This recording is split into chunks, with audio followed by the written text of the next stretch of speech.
ಜೋರಾಗ್ತಿದೆ Congress versus Muslim ನಾಯಕರ ಜಟಾಪಟಿ. ಕಾಂಗ್ರೆಸ್ಗೆ ತಲೆನೋವು ತಂದಿಟ್ಟಿರುವ ಅಲ್ಪಸಂಖ್ಯಾತರು. ಕಾಂಗ್ರೆಸ್ ವರ್ಸಸ್ ಮುಸ್ಲಿಂ ನಾಯಕರ ಜಟಾಪಟಿ ಜೋರು. ಕಾಂಗ್ರೆಸ್ಗೆ ತಲೆನೋವು ತಂದಿಟ್ಟಿರುವ ಅಲ್ಪಸಂಖ್ಯಾತರು. ಕೈಗೆ ನುಂಗಲಾರದ ತುಪ್ಪವಾದ ಮುಸ್ಲಿಂ ಸಮುದಾಯದ ಕಿಚ್ಚು. ಮುಸ್ಲಿಮರ ಡಿಮ್ಯಾಂಡ್ಗೆ ಸ್ಪಂದಿಸುತ್ತಾ ಕಾಂಗ್ರೆಸ್ ಪಕ್ಷ. ಮುಸ್ಲಿಮರ ನಡೆಗೆ ಕಾಂಗ್ರೆಸ್ ಪಕ್ಷದ ನಿಲುವು ಏನು ಗೊತ್ತಾ? ಅಶ್ವವೇಗ ನ್ಯೂಸ್ನಲ್ಲಿ big political exclusive story. Congress versus Muslim ನಾಯಕರ ಜಟಾಪಟಿ ಜೋರಾಗ್ತಾ ಇದೆ. ದಾವಣಗೆರೆ ದಂಗಲ್ ಬಳಿಕ ಕಾಂಗ್ರೆಸ್ನಲ್ಲಿ ಆದಂಥ ದೊಡ್ಡ ಬೆಳವಣಿಗೆಗಳು ಅಂತ ಅಂದ್ರೆ ಮುಸ್ಲಿಂ ಸಮುದಾಯದ ಬೇಸರ. ಮುಸ್ಲಿಮರ ಡಿಮ್ಯಾಂಡ್ಗೆ ಸ್ಪಂದಿಸುತ್ತಾ ಕಾಂಗ್ರೆಸ್ ಪಕ್ಷ. ಮುಸ್ಲಿಮರ ನಡೆಗೆ ಕಾಂಗ್ರೆಸ್ ಪಕ್ಷದ ನಿಲುವು ಏನು ಗೊತ್ತಾ? ಅಶ್ವವೇಗ ನ್ಯೂಸ್ನಲ್ಲಿ ಬಿಗ್ ಪೊಲಿಟಿಕಲ್ ಎಕ್ಸ್ಕ್ಲೂಸಿವ್ ಸುದ್ದಿಯನ್ನ ಕೊಡ್ತಾ ಇದ್ದೀವಿ.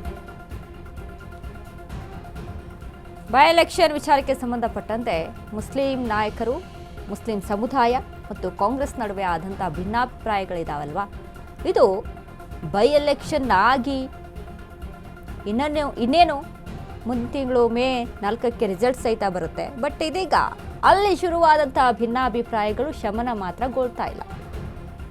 ಅಲ್ಪಸಂಖ್ಯಾತರ ಸಮುದಾಯದಲ್ಲಿ ಅದಾದ ಮೇಲೆ ಅಲ್ಪಸಂಖ್ಯಾತರ ಸಮುದಾಯದಲ್ಲಿ ಕಂಡಂಥ ಬೇಸರ ಇದೆಯಲ್ಲ, ಅಬ್ದುಲ್ ಜಬ್ಬಾರ್ ನಸೀರ್ ರಾಜೀನಾಮೆ, ತರಾತುರಿಯಲ್ಲಿ ಕಾಂಗ್ರೆಸ್ ತೆಗೆದುಕೊಂಡಂಥ ನಿರ್ಧಾರ, DK ಶಿವಕುಮಾರ್ ಮೇಲೆ ಇದ್ದಂಥ ಅಲ್ಪಸಂಖ್ಯಾತರ ಮುನಿಸು, ಇದೆಲ್ಲವೂ ಕೂಡ ಕಾಂಗ್ರೆಸ್ ಪಕ್ಷಕ್ಕೆ ದೊಡ್ಡ ಮಟ್ಟದ ಡ್ಯಾಮೇಜ್ ಅನ್ನ ತಂದುಕೊಡ್ತಾ ಇದೆ. ಹಾಗಾಗಿ ಕಾಂಗ್ರೆಸ್ಗೆ ಇದೀಗ ಹಿಡ್ಕೊಳ್ಳೋಕ್ಕೂ ಆಗಲ್ಲ, ಬಿಡೋಕ್ಕೂ ಆಗಲ್ಲ. ಒಂದು ರೀತಿಯಾಗಿ ಬಿಸಿ ತುಪ್ಪ, ನುಂಗೋಕ್ಕೂ ಆಗಬಾರ್ದು, ಉಗುಳೋಕ್ಕೂ ಬಾರ್ದು, ಆ ರೀತಿಯಾಗಿ ಆಗ್ಬಿಟ್ಟಿದೆ. ಯಾಕಂದ್ರೆ ಅಲ್ಪಸಂಖ್ಯಾತರ ವೋಟ್ ಬ್ಯಾಂಕಿಂಗ್ ಅದು. ಅಲ್ಪಸಂಖ್ಯಾತ ಸಮುದಾಯ ಕಾಂಗ್ರೆಸ್ಗೆ ಈ ಒಂದು ನಿಟ್ಟಿನಲ್ಲಿ ಸಾಗ್ತಾ ಇರುವಂಥದ್ದು. ಬಟ್ ಇದೀಗ ಕಾಂಗ್ರೆಸ್ ವರ್ಸಸ್ ಮುಸ್ಲಿಂ ನಾಯಕರ ಜಟಾಪಟಿ ಜೋರಾಗಿ ಕೇಳಿ ಬರ್ತಾ ಇದೆ.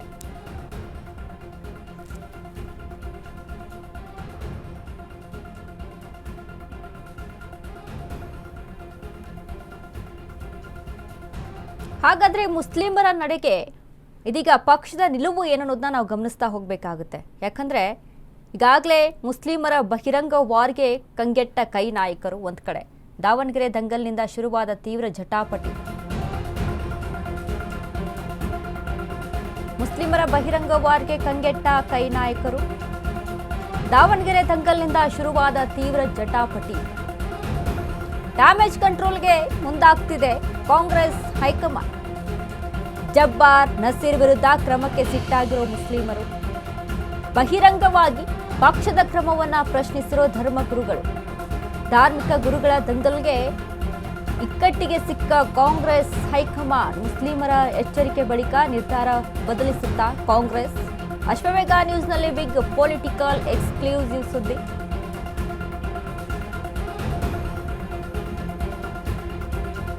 ಮುಸ್ಲಿಮರ ಓಪನ್ ವಾರ್ಗೆ ಕಾಂಗ್ರೆಸ್ ಕಂಗೆಟ್ಟು ಹೋಗಿದೆ. ಧರ್ಮಗುರುಗಳು, ಮುಸ್ಲಿಮರ ಧರ್ಮಗುರುಗಳು ಅವರ ಹೇಳಿಕೆಗಳು, ಕಾಂಗ್ರೆಸ್ ನಮ್ಮ ಸಮುದಾಯದ ಮೇಲೆ ದ್ರೋಹ ಮಾಡ್ತಾ ಇದೆ, ದ್ರೋಹ ಬಗ್ದಿದೆ, ನಮ್ಮ ಸಮುದಾಯಕ್ಕೆ ಅನ್ಯಾಯ ಮಾಡ್ತಾ ಇದೆ.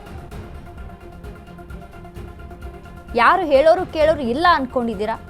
ಏನ್ ಬೇಕಾದ್ರೂ ನೀವು ಡಿಸಿಷನ್ನ ತೆಗೆದುಕೊಂಡು ಬಿಡ್ಬೋದಾ?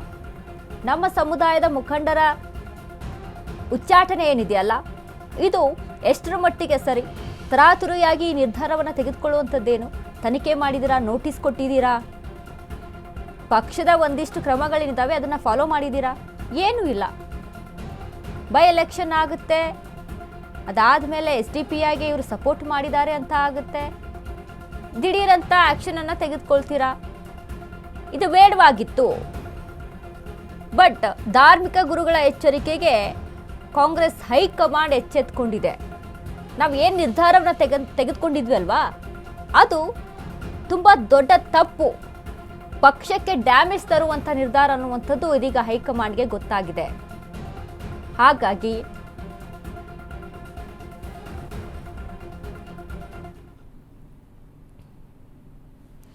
ಎಸ್ ನೋಡಿ, ಕಾಂಗ್ರೆಸ್ ಪಕ್ಷ ಇದೀಗ ಮಾಡಿರುವಂಥ ಒಂದು ಎಡವಟ್ಟಿನಿಂದ ಅಲ್ಪಸಂಖ್ಯಾತ ಸಮುದಾಯದಲ್ಲಿ ಆದಂಥ ಬೇಸರ ಮುನಿಸಿನಿಂದ ಸಾಕಷ್ಟು ಡ್ಯಾಮೇಜ್ ಆಗುತ್ತೆ ಪಕ್ಷಕ್ಕೆ. ಇದು ಹೈಕಮಾಂಡ್ಗೂ ಕೂಡ ಹೋಗಿ ತಲುಪಿದೆ, ಏನಾಗ್ತಾ ಇದೆ ರಾಜ್ಯದಲ್ಲಿ ಅಂತ. ಇದೀಗ ನೋಡಿ, ಸುರ್ಜೇವಾಲಾ ವರದಿಯನ್ನು ಕೊಡ್ತಾರೆ, ಕಂಪ್ಲೇಂಟನ್ನು ರೈಸ್ ಮಾಡ್ತಾರೆ. ಅಂದರೆ ದಾವಣಗೆರೆಯಲ್ಲಿ ಆದಂಥ ಬೆಳವಣಿಗೆಗಳನ್ನು ಗಮನಿಸಿಕೊಂಡು ದಾವಣಗೆರೆಯಲ್ಲಿ ಆದಂಥ ಏನು ಅಲ್ಪಸಂಖ್ಯಾತರಲ್ಲಿ ಮುನಿಸಿತ್ತೋ ಆ ಮುನಿಸಿನ ವಿಚಾರದಲ್ಲಿ SDPIಗೆ ಸಪೋರ್ಟ್ ಮಾಡಿದ್ರು ಅನ್ನುವಂಥ ನಿಟ್ಟಿನಲ್ಲಿ. ಆದರೆ ಧಾರ್ಮಿಕ ಗುರುಗಳ ಎಚ್ಚರಿಕೆಗೆ ಎಚ್ಚೆತ್ತ ಕಾಂಗ್ರೆಸ್ ಹೈಕಮಾಂಡ್, ಮುಸ್ಲಿಮರ ಎಚ್ಚರಿಕೆ ಬಳಿಕ ಕೈ ನಿರ್ಧಾರ ಬದಲಾವಣೆ ಫಿಕ್ಸ್. ಕೈಗೆ ವೋಟ್ ಬ್ಯಾಂಕ್ ಆಗಿರುವ ಮುಸ್ಲಿಮರ ಒಗ್ಗೂಡಿಸಲು ಚಿಂತನೆ. ಪಕ್ಷದ ಕ್ರಮ ಬದಲಿಸುವಂತೆ ಸಿಎಂ ಆಪ್ತ ಸಚಿವರಿಂದಲೂ ಬ್ಯಾಟಿಂಗ್. ದಾವಣಗೆರೆ ಫಲಿತಾಂಶ ಬಂದ ಬಳಿಕ ನಿರ್ಧಾರ ಬದಲಾವಣೆ. ಜಬ್ಬಾರ್ ನಸೀರ್ ವಿರುದ್ಧ ಕ್ರಮಕ್ಕೆ ತಡೆ ನೀಡಲು ಹೈಕಮಾಂಡ್ ಪ್ಲಾನ್ ಅನ್ನು ರೂಪಿಸಿಕೊಂಡಿದೆ. ಅಶ್ವವೇಗ ನ್ಯೂಸ್ನಲ್ಲಿ ಬಿಗ್ ಪೊಲಿಟಿಕಲ್ ಎಕ್ಸ್ಕ್ಲೂಸಿವ್ ಸ್ಟೋರಿ.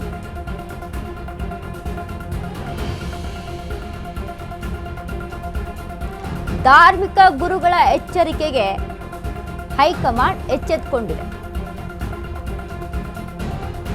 ಮುಸ್ಲಿಮರ ಎಚ್ಚರಿಕೆ ಬಳಿಕ ಕೈ ನಿರ್ಧಾರ ಬದಲಾವಣೆ ಆಗೋದು ಫಿಕ್ಸ್. ಬಟ್ ಕಾಂಗ್ರೆಸ್ ಪಕ್ಷ ಈ ರೀತಿಯಾದಂಥ ಬದಲಾವಣೆಗಳನ್ನು ಮಾಡಿಕೊಂಡ್ರೆ ಮತ್ತೆ ಅಲ್ಪಸಂಖ್ಯಾತ ಸಮುದಾಯ ಎಷ್ಟು ಮಟ್ಟಿಗೆ ಈ ಪಕ್ಷವನ್ನು ಒಪ್ಕೊಳ್ಳುತ್ತೆ?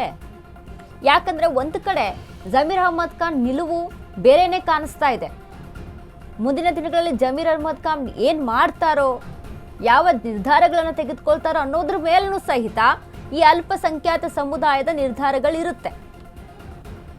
ಬಟ್ ಈಗ ಆಗಿರುವಂಥ ಅಬ್ದುಲ್ ಜಬ್ಬಾರ್ ನಾಸೀರ್ ಉಚ್ಚಾಟನೆ ಇದೆಯಲ್ಲ, ಇದನ್ನ ಖಂಡಿಸ್ತಾ ಇದೆ ಅಲ್ಪಸಂಖ್ಯಾತ ಸಮುದಾಯ.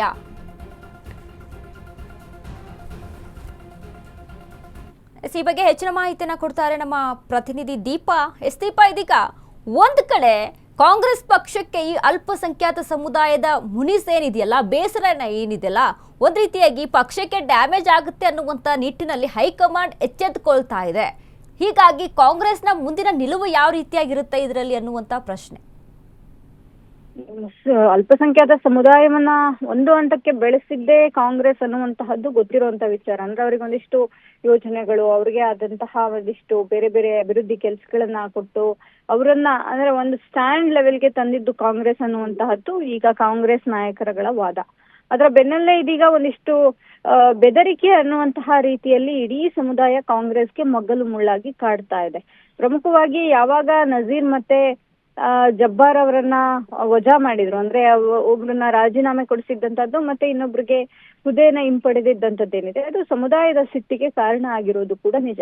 ಹೀಗಾಗಿ ಅನಿವಾರ್ಯವಾಗಿ ಕಾಂಗ್ರೆಸ್ ಈಗ ಅವರನ್ನ ಮನವೊಲಿಸಲೇಬೇಕಾದಂತಹದ್ದು ಪರಿಸ್ಥಿತಿ ಎದುರಾಗಿದೆ. ಯಾಕಂದ್ರೆ ಮುಂಬರುವಂತಹ ಚುನಾವಣೆಗಳಲ್ಲಿ ಕೆಲವೊಂದು ಕ್ಷೇತ್ರಗಳಲ್ಲಿ ಇದೇ ಅಲ್ಪಸಂಖ್ಯಾತ ಸಮುದಾಯದ ಮತಗಳೇ ನಿರ್ಣಾಯಕ ಆಗಿರೋದ್ರಿಂದ ಸಹಜವಾಗಿ ಈಗ ಯಾರನ್ನು ಕೂಡ ಕೈ ಬಿಡುವಂತಹ ಪರಿಸ್ಥಿತಿಯಲ್ಲಿ ಕಾಂಗ್ರೆಸ್ ಇಲ್ಲ. ಹೀಗಾಗಿ ಪಂಚರಾಜ್ಯ ಚುನಾವಣೆಯ ಫಲಿತಾಂಶ ಜೊತೆಗೆ ಬೈ ಎಲೆಕ್ಷನ್ ಚುನಾವಣೆ ಫಲಿತಾಂಶ ಬಂದ ಬಳಿಕ ಒಂದಿಷ್ಟು ಸಭೆಯನ್ನ ಮಾಡುವಂತಹ ಸಾಧ್ಯತೆಗಳು, ಜೊತೆಗೆ ಅವರನ್ನ ಮನವೊಲಿಕೆಗೆ ಏನ್ ಮಾಡ್ಬೇಕು, ಮುಂದೆ ಈ ರೀತಿ ಆಗದಂತೆ ಏನ್ ಕ್ರಮ ಕೈಗೊಳ್ಬೇಕು ಅನ್ನುವಂತ ನಿಟ್ಟಿನಲ್ಲೂ ಕೂಡ ಒಂದಿಷ್ಟು ಕೂತು ಹೈಕಮಾಂಡ್ ನಾಯಕರುಗಳು, ರಾಜ್ಯದ ನಾಯಕರುಗಳು ಮಾತನಾಡುವಂತಹ ಸಾಧ್ಯತೆಗಳು ಇದೆ. ವನಿತಾ, ಥ್ಯಾಂಕ್ ಯು ದೀಪಾ, ನಿಮ್ಮೆಲ್ಲ ಅಪ್ಡೇಟ್ಸ್ಗೆ.